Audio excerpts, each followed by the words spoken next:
Bienvenue dans Autour de la com, le podcast qui parle de communication au sens large. On est Katia et Jordan de l'agence créative Studiosaurus.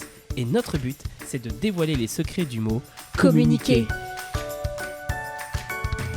Alors aujourd'hui, nous sommes avec Céline Benali pour ce nouvel épisode de notre podcast Autour de la com. Bonjour Céline. Bonjour Katia, bonjour Jordan. Bonjour Céline. Merci d'être avec nous aujourd'hui. Avec plaisir. Donc Céline, tu es formatrice de formateurs. C'est un métier dont on entend peu parler et pourtant tellement important. Je confirme. Tu enseignes donc une méthodologie, mais surtout une pédagogie qui permet à un professionnel de pouvoir à son tour former dans son domaine d'expertise. Complètement, c'est tout à fait ça. Mais alors, comment ça marche ? Est-ce qu'il faut que tu connaisses tous les métiers, par exemple ? Eh ben non, pas du tout. Parce que non, ce serait pas du tout gérable. C'est souvent d'ailleurs l'interrogation qu'ont les personnes qui viennent vers moi, qui me disent mais formateur en quoi ? Et puis toi, tu nous formes pour être formateur dans quel domaine ? Donc je leur dis non, en fait moi effectivement je peux pas tout connaître. Donc moi j'ai formé avant pendant plusieurs années dans mon domaine de l'époque qui était l'import-export. Et ensuite je crée une méthode en fait pour apprendre aux personnes à former dans leur domaine. Donc en fait ça peut être n'importe quoi aujourd'hui. J'ai des thérapeutes, des professionnels de la santé, j'ai des cuisiniers, des coiffeurs, des danseurs, enfin j'ai vraiment de tout en fait, parce que c'est une méthodologie où en fait tu apprends à aller puiser le contenu, enfin savoir où le puiser, savoir comment le transformer, et puis en intégrant toute la pédagogie et l'animation face à un groupe ou à des personnes de manière individuelle. Donc en fait c'est vraiment une méthode en fait qui peut se transposer sur tout. C'est vraiment apprendre à apprendre, finalement. Oui, tout à fait. Complètement. Alors, qui peut devenir formateur ? Toi, par exemple. Moi. Non, vraiment, c'est tout quoi le les monde. profils qui te contactent le plus ? En fait, très fréquemment, ce sont des personnes qui ont déjà fait au moins une dizaine d'années, d'expérience dans leur domaine, même 10, 15, 20, souvent qui en ont un petit peu marre de leur quotidien, qui sont dans l'opérationnel et qui ont envie, en fait, de transposer leur métier ou leurs compétences autrement, en fait, de travailler autrement. Alors, je reprends déjà mon cas, en fait, parce que les personnes qui viennent me voir sont des personnes qui ont été comme moi avant. Donc, en fait, moi, j'étais vraiment dans l'opérationnel, les devis, les mails, les factures, etc. Et j'en avais marre. J'avais envie d'être plutôt sur des projets, être décisionnaire de ce que je faisais. Et finalement, j'ai choisi de former sur ces compétences. Donc, c'est souvent des personnes de ce profil-là qui viennent me voir, donc vraiment de tout type de métier et qui en ont marre d'être vraiment dans le côté opérationnel, routinier de leur activité et qui veulent transformer ça, quand même utiliser leurs compétences qu'elles ont capitalisées. Parce que souvent, en milieu de carrière, on n'a pas envie de repartir de zéro. Donc, en fait, elles utilisent ces compétences et elles vont elles-mêmes les transmettre à d'autres qui ont envie d'apprendre ce métier ou ces compétences-là. Donc en fait, ça vient vraiment, ça vient toucher vraiment la reconversion professionnelle. Oui, complètement. Et donc c'est ce qui a été le cas aussi pour toi. Oui. Et il y a eu un déclic, il y a eu quelque chose autre que j'en ai marre. Un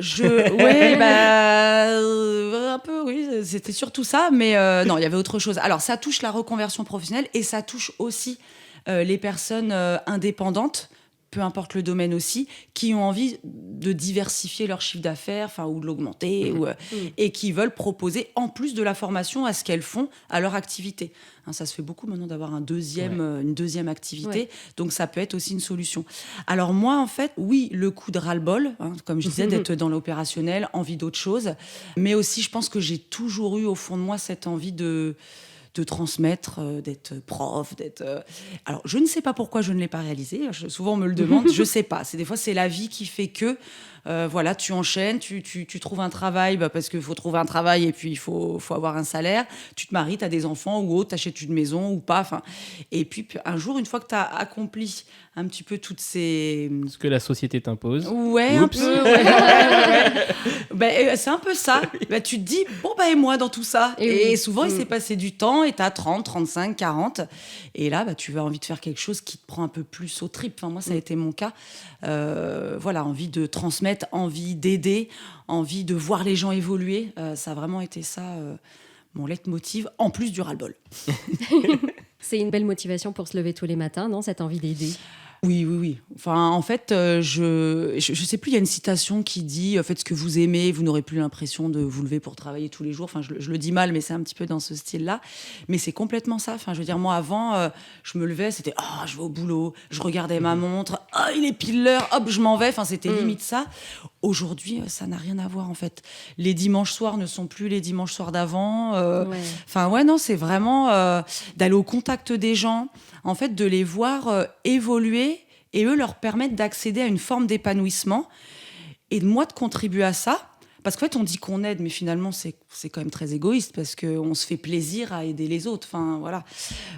Et en fait, contribuer à ça, à faire évoluer, à faire s'épanouir. Alors, c'est assez prétentieux, mais en tout cas, dans un domaine de leur vie, c'est hyper gratifiant, valorisant. Et donc, je me lève avec plaisir tous les matins pour ça. Est-ce que tu peux nous en dire un peu plus sur la formation? En quoi ça consiste? Qu'est-ce que c'est qu'une formation pour devenir formateur, en fait? Alors, c'est un peu comme une formation lambda. Tu as un programme. Donc là, moi, je la propose en distanciel. Donc, c'est-à-dire qu'en fait, il y a des cours. Les personnes suivent des cours. Alors, sur une plateforme et aussi en temps réel, sous forme de classe virtuelle toutes les semaines avec moi. Donc j'ai essayé de reconstituer, même si c'était à distance, un esprit de groupe, un petit peu comme si on était en présentiel. Donc il y a une notion de groupe, il y a des échanges, donc il y a des cours à suivre, il y a des exercices à réaliser, il y a des travaux à faire en sous-groupe, en individuel, en groupe. Enfin voilà, j'essaie de varier et de dynamiser autant que possible la formation. Ça leur permet aussi de continuer leur activité actuelle, parce que c'est vrai que tout le monde ne peut pas se libérer à 100% pour une formation. Donc du coup, ces personnes continuent en parallèle. Donc le rythme est adapté aussi. C'est pas tous les jours de 8h à 17h. Il y a un programme qui nécessite de travailler 5 à 6 heures par semaine. Et puis voilà, ils ont des exercices à réaliser qui permettent de valider au fur et à mesure la formation. Et à la fin, c'est validé ou pas. On fait en sorte que ce soit validé. Mais voilà, il faut quand même réaliser tous les exercices, jouer le jeu, être impliqué. Et puis à la fin, ils obtiennent une attestation en fait de fin de formation qui stipule qu'ils ont bien suivi une formation de formateur et qu'ils sont plus légitimes à former eux-mêmes ensuite. J'imagine que la motivation quand tu es dans cette volonté de faire un peu bouger les choses dans ta vie, elle est complètement différente quand tu suis des cours. Tu dois avoir des personnes qui t'écoutent volontiers, non? Mais complètement. En fait, c'est vraiment... alors, tu as mis le mot juste, la motivation, c'est ce qui fait tout. Enfin, c'est ce qui fait que ta formation va bien fonctionner ou pas. Si les personnes ont envie d'être là, sont hyper motivées, tu vas passer un bon moment parce qu'elles vont être impliquées, elles vont s'investir, elles vont être curieuses, elles vont poser des questions, surtout dans une optique de reconversion ou de diversification d'activités. En fait, il est trop content d'être là parce qu'en fait, il est là pourquoi? Pour changer son quotidien, pour du mieux. Donc, non, en général, ça se passe très, très bien. Oui, j'imagine. Et du coup, il y a une petite question qui me vient, parce que même si toi, tu ne dois pas connaître tous les métiers de tout le monde, mais au final, tu dois apprendre beaucoup, non, en étant en contact de tous ces professionnels qui viennent te voir et tout ça. Alors, on dit souvent que la transmettre ou apprendre à quelqu'un, finalement, tu apprends autant que celui qui est censé apprendre. Enfin, finalement, on apprend tous les deux. Pourquoi? Parce que quand tu formes, en fait, tu es obligé de décortiquer tout le contenu, de réfléchir à comment tu vas l'expliquer. Donc déjà, toi, tu es encore plus performant sur ton contenu, tu le comprends encore mieux. Et puis, quand tu es au contact d'autres personnes qui te parlent d'un autre métier, d'un autre domaine, et que tu réfléchis avec eux sur comment ils vont pouvoir découper, décortiquer, proposer tel ou tel contenu à leurs futurs apprenants, oui, forcément, t'en apprends. Enfin, là, en ce moment, j'ai un cuisinier. C'est génial, en fait. Enfin, moi qui aime manger, en plus. J'apprends plein de trucs. Mais surtout, j'ai une personne qui proposait de la danse-thérapie. Forcément, on échange un peu dessus. Alors, elle n'est pas obligée de tout m'expliquer. Il y a aussi une forme de bon sens. Voilà, il y a sur certains métiers où tu sais à peu près en quoi ça consiste, un petit peu le contenu. Mais non, c'est hyper enrichissant, en fait. de tout point de vue. Et il y a des fois où ça a été un peu compliqué de comprendre comment articuler le contenu ou En fait, non, parce qu'il y a une méthode précise pour aller chercher le contenu. On ne l'invente pas. On n'a pas la science infuse. On adopte une posture d'humilité en tant que formateur et on va chercher le contenu auprès de sources fiables. Et ensuite, c'est par contre comment on l'articule. Donc, parfois, en fonction de quelle formation tu veux dispenser, de combien tu as de temps pour la dispenser, de ton public, en fait, tu vas la modeler plus ou moins différemment. Et parfois, quand tu as des sources qui sont à différents endroits, c'est là que ça va être un petit peu plus complexe en termes de méthode, parce qu'il va falloir aller chercher une source A, une source B, une source C, faire sa mixture, et puis que ça donne quelque chose. C'est un peu comme une recette de cuisine, en fait. Mais voilà, non, ça se fait très bien. Avec la méthode Cali. Justement, la méthode Cali, elle a un petit truc en plus, il me semble, non ? Oui, exact. Mais quelle transition, c'était beau. Non, mais c'est vrai. En fait, moi, ce que j'apporte dans mes formations, un petit plus, parce qu'effectivement, il y a les compétences métiers pures et dures, mais à mon sens, on devient un bon professionnel et encore plus un bon formateur quand on adopte une véritable posture de bon communicant. Moi aussi, tu vois, je fais une petite transition avec le podcast. Mais donc, de bon communicant. Et pour bien communiquer, pour moi, et bien former, il faut apprendre à se connaître. C'est la base, la connaissance de soi. Faut pas oublier qu'on est face à un groupe, face à d'autres êtres humains qui ont à la fois un fonctionnement identique et différent. C'est pour ça on est tous uniques quelque part.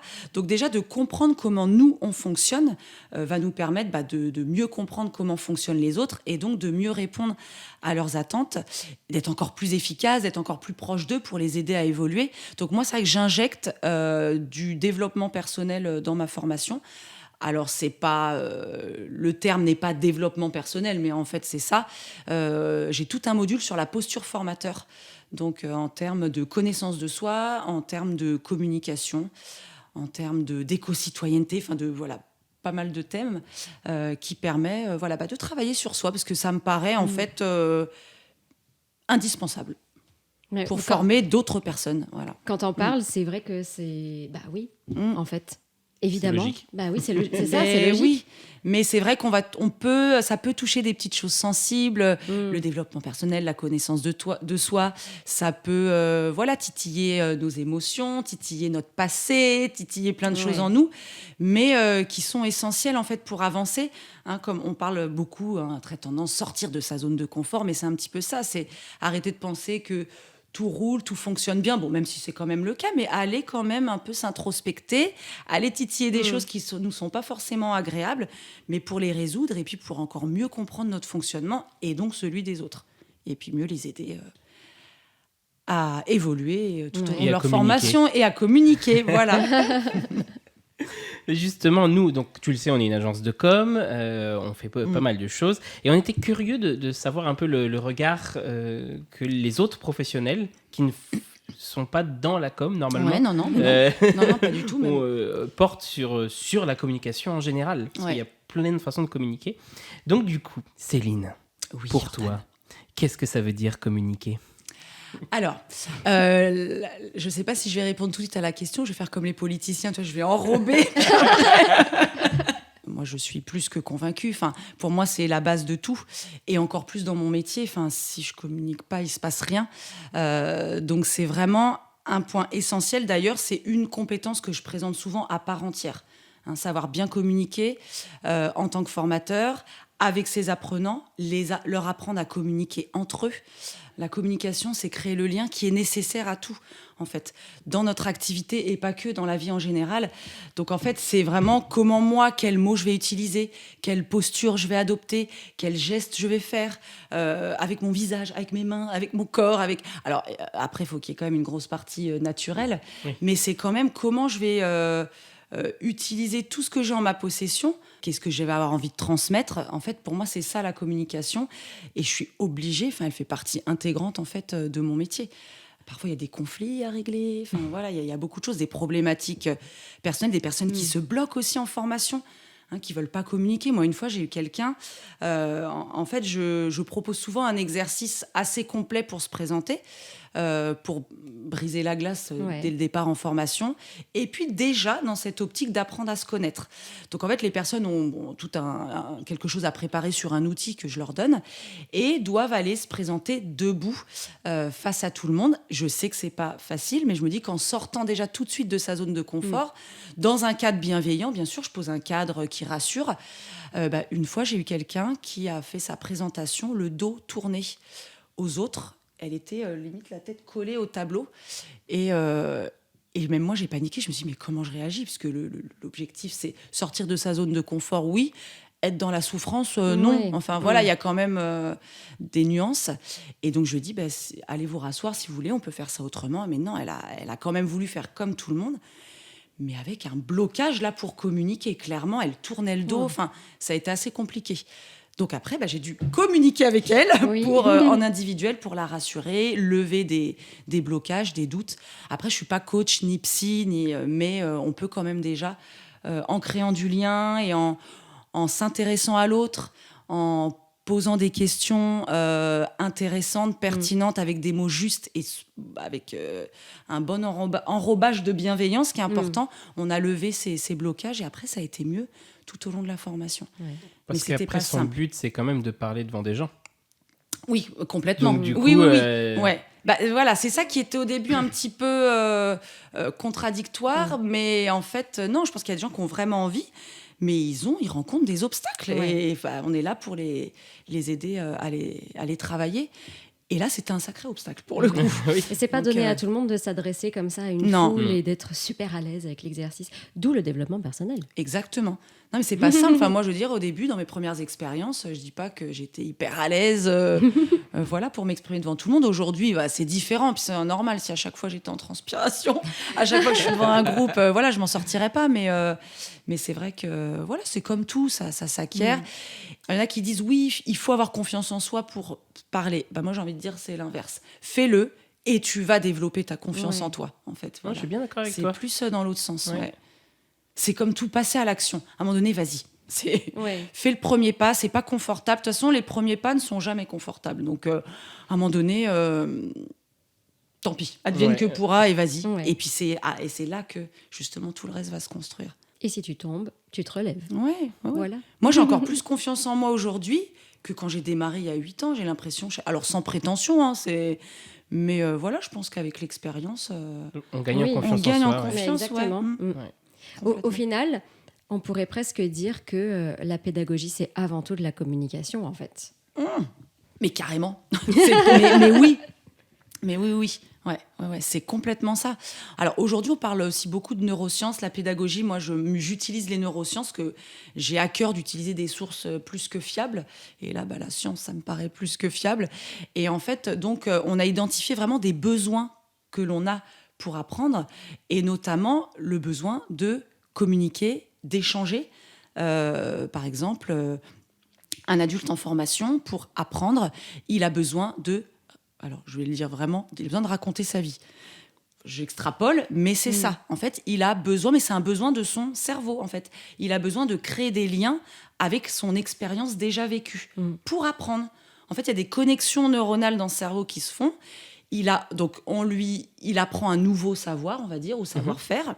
Et lui, pour que ça crée une connexion et un ancrage au niveau de l'apprentissage, il est obligé de rattacher ça avec quelque chose qu'il a déjà vécu. Et de se dire, oui, on apprend ça parce que je me souviens quand j'avais fait ça avant. Oui, c'est bon, je comprends mieux. Et hop, la connexion se fait et l'apprentissage se fait, en fait. Sans communication, il n'y a pas d'apprentissage. Mais c'est intéressant le fait que les adultes, ils aient besoin de lier, en fait, l'apprentissage à leur expérience. On n'y pense pas, mais c'est vrai qu'on se rend compte. Maintenant, j'y pense, je me dis combien de personnes à qui on parle font le lien comme ça, avec quelque chose de leur vécu et tout. Je penserai tout le temps à toi maintenant quand je parlerai avec des gens. mais vous savez, même quand on dit quelqu'un te raconte un truc et t'as envie de dire moi aussi, j'ai déjà vécu ça, moi aussi. Alors bon, il y a le besoin de contact évidemment, mais c'est même pas que pour parler de soi. Bon, même si l'être humain est quand même assez égocentrique, quand même, faut le dire. Mais on aime parler de soi, mais c'est aussi pour créer le lien avec dans ce qu'on vient d'apprendre, et puis bon, le lien avec l'autre évidemment, mais voilà pourquoi ça peut être aussi un autre exemple. Quand tu dis moi aussi, on trépigne, oui, c'est ça. Ouais. Interroge-moi. Ouais, c'est ça. Fais-moi parler de moi. Pose-moi des questions. Pose-moi des questions.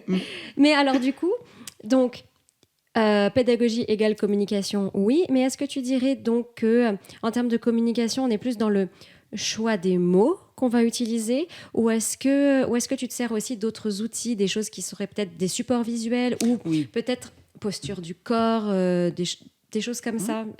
Ça me vient dans l'esprit, mais moi je suis pas formatrice, donc je sais pas. Alors évidemment, j'ai envie de dire, c'est comme dans tout dans la vie, il y a le choix des mots. Plus tu es précis dans le mot que tu utilises, plus la personne sera à même de bien comprendre ce que tu veux avec subtilité, surtout que la langue française est riche. Donc nous, c'est vrai qu'on peut vraiment mettre des mots justes sur certaines choses. Après, évidemment, oui, il y a quand même des outils, des supports visuels, des choses à toucher. Parce que je pensais aux enfants quand ils manipulent pour apprendre, on n'est pas là, mais des activités parfois avec des objets, même juste une feuille, un stylo. Ça, c'est déjà un outil de communication et d'apprentissage. Parce qu'il y a des personnes qui ont besoin d'écrire pour apprendre. Donc oui, j'utilise moi beaucoup de la pédagogie par le jeu. Donc voilà, des jeux, alors soit que je crée sur des petits bouts de papier, ça peut être très simple, soit j'utilise des jeux de société que je retransforme et que j'adapte pour la formation. Il va y avoir des supports visuels, soit qu'on peut donner aux stagiaires. Donc comme ça, ils ont et le support visuel, parce qu'il y en a qui ont besoin d'apprendre par le visuel, et aussi d'autres par le toucher. Enfin, voilà, la pédagogie, c'est très vaste en fait. Et du coup, ils peuvent avoir les deux. Et puis aussi, notre posture d'ouverture. Je fais souvent ce geste-là, mais je pense que c'est vraiment l'ouverture à l'autre. C'est sûr que si tu lui tournes le dos, si tu es comme ça, quelqu'un te pose une question, tu es à ton bureau, tu réponds à moitié. Enfin voilà, oui, évidemment qu'il y a une posture. Posture à inviter les autres à s'ouvrir, à s'exprimer, bien se mettre face à eux. Dans la salle aussi. Marcher partout dans la salle, ne pas oublier qu'on n'a pas juste les personnes qui sont face à nous, qu'il y a les personnes du fond, donc on les oublie pas, on s'intéresse à tout le monde. Donc oui, ça peut être par notre déplacement à nous corporel dans la salle, notre voix, notre façon de regarder, essayer de pas toujours regarder la même personne. Et souvent d'ailleurs quand on démarre, ou même ça peut être un mauvais tic que certains ont. Si vous remarquerez, il y a des personnes, quand ils s'adressent à un auditoire, ils vont fixer quelqu'un. C'est un besoin d'ancrage, en fait, pour se rassurer aussi. Donc, ils vont fixer une personne, ils ne vont pas la lâcher, une ou deux. Donc, voilà, nous, on apprend aussi à balayer le regard, pour prendre tout le monde avec soi. J'en reviens, c'est le lien, en fait. Pour apprendre, il faut créer du lien.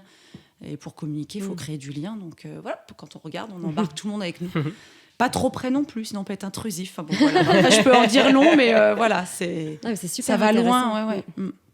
Du coup, c'est vraiment une méthode complète qui inclut aussi savoir comment communiquer. C'est pas juste finalement comment apprendre à l'autre son métier, mais c'est aussi comment le communiquer et comment faire en sorte que tout ce qu'on dégage permette la communication avec l'autre et cette pédagogie dont tu parlais. Mais complètement. Et pour moi, c'est ce qui va faire la différence. Alors, sans dénigrer qui que ce soit ou sans être prétentieux ou quoi, c'est ce qui va faire la différence entre un bon formateur et un formateur moins efficace. Aujourd'hui, des formateurs, il y en a beaucoup. Il y a beaucoup de gens qui s'improvisent formateurs et qui arrivent. Enfin, il y en a qui arrivent, attention, de manière un peu plus innée que d'autres. Mais ça reste malgré tout un métier qui s'apprend. Moi, j'ai souvent mes stagiaires, quand ils intègrent ma formation, ils me disent « Ah oui, on se rend compte, c'est un vrai métier. » Oui, c'est un vrai métier, en fait. Enfin, rappelez-vous, il y a des profs qui vous ont marqué par leur pédagogie et peut-être vous en souvenez encore aujourd'hui. Ouais. Alors, de la personne, c'est pas pour se souvenir de la personne, mais c'est de la matière aussi, surtout.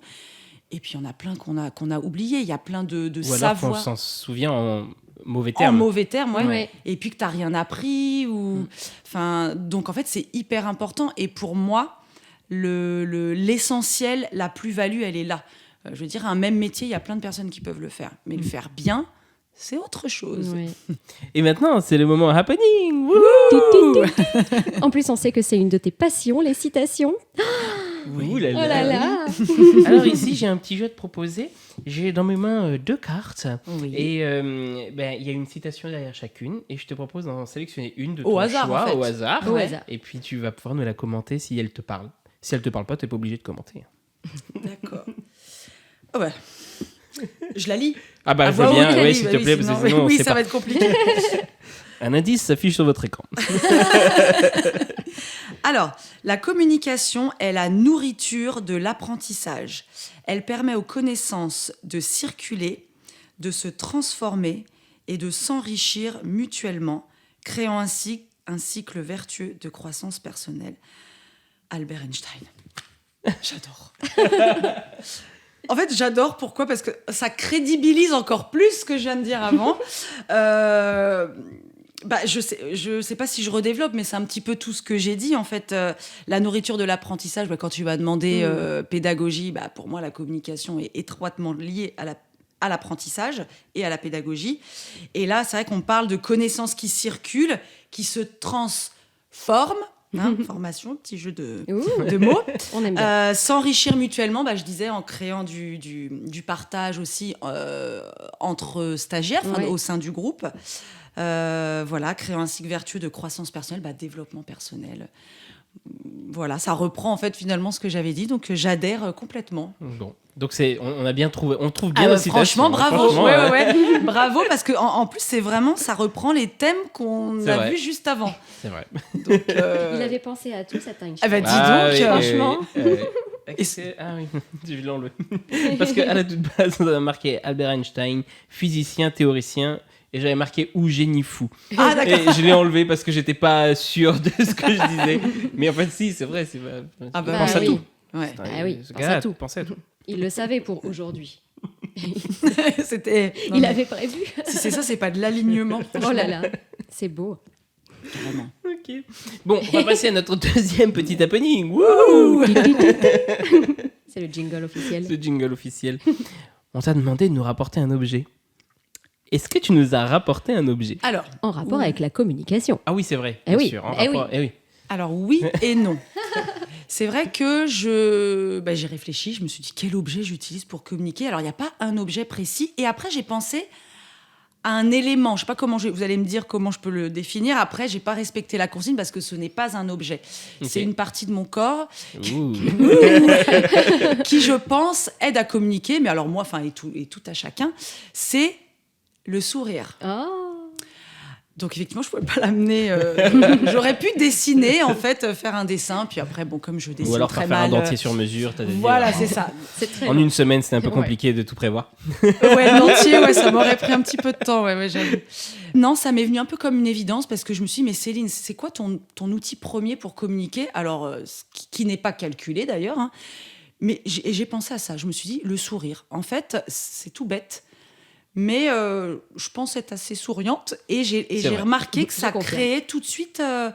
ça crée du lien. Je reprends le lien, mais ça crée le lien, ça crée une ouverture. C'est un petit peu... Alors, je vais peut-être un petit peu aller loin dans mon délire, mais c'est un accueil. Tu souris, je t'ouvre les bras, je t'accueille. Alors, chez moi, c'est peut-être un grand mot, mais en tout cas, je t'accueille et je suis prête à communiquer avec toi et à m'intéresser à toi et puis à voir, en fonction de ce que tu vas me demander, ce qu'on peut faire. Donc, et puis, je vois très bien les personnes qui ne sourient pas. Ça crée un frein, ça crée un blocage. Donc, je dirais le sourire. Souriez, mesdames et messieurs. C'est très important. Bon, on est bien d'accord. Un sourire, ça fait toute la différence. Mais oui. Dans la vie de tous les jours, en fait, peu importe ce qu'on fait, un sourire et on se sent, comme tu dis, c'était beau, on se sent accueilli, en fait. Ouais, c'est ça, l'accueil. C'est comme tu reçois quelqu'un chez toi, comme dès que je suis arrivée, tu veux boire quelque chose, tu accueilles la personne, tu la mets un petit peu, tu la mets à l'aise, tu la mets en confiance, et puis après, pour échanger encore plus facilement. Donc voilà, le sourire, écoute, on l'a tous, c'est gratuit, donc profitons-en. Profitons-en, voilà. Mais j'adore le fait que tu sois venue avec ton sourire. J'adore pouvoir dire cette phrase. Cool. Mais en plus, je me disais, j'ai pas joué le jeu de l'objet, mais bon. Non, c'est trop bien. C'est trop bien. Nous, on dit objet parce que c'est un mot... Non, mais c'est intéressant, l'idée de ramener un objet. Et puis, c'est vrai, on n'a pas dit objet, partie du corps, je sais pas, outil ou quoi, mais c'est un mot valise, quoi. Oui, et exactement. Sourire, ça marche. Ouais. On met sourire dans notre valise. C'est bon, d'accord, cool. Mais du coup, alors on a beaucoup parlé de communication, on est passé au travers de la citation de ton objet et tout ça. Tout ça pour en venir si tu devais décrire la communication pour toi, En un mot, qu'est-ce que ça serait ? Sans hésitation, lien. Je l'ai dit plein de fois, il n'y a pas de surprise. Mais pour moi, communiquer, c'est créer du lien, avant tout.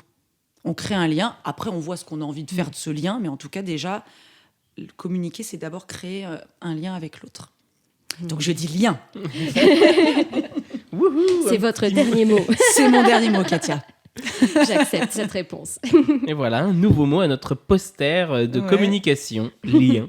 Il n'a pas été utilisé ? Non.